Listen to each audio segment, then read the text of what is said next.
So this tutorial will show you exactly if your students are really using Skill Navigator and to what extent they are using it.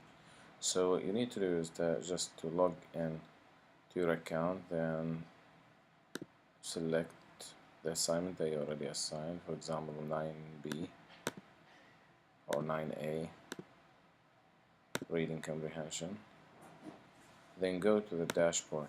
When you go to the dashboard, here it's showing that many students did it here, for example, but here few students, only 6 students.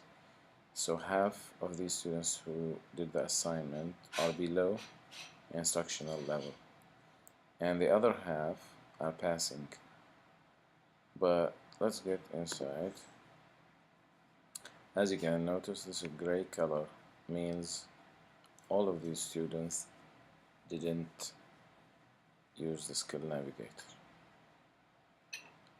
There are in fact, two possibilities. Either they didn't do it or they are in progress, which means they still didn't finish the exercise that they are assigned.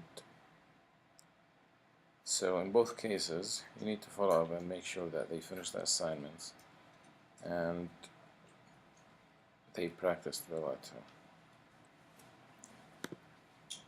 Move to this class.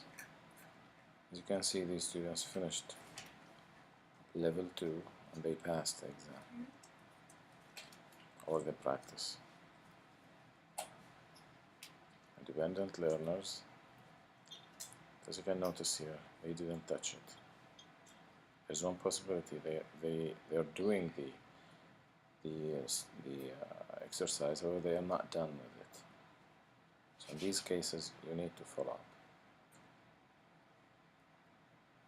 So again, select the class, select the strand, and then go to the dashboard. It will show you exactly the percentage of students who are doing the exercise and whether they are below, on, or above the instructional levels.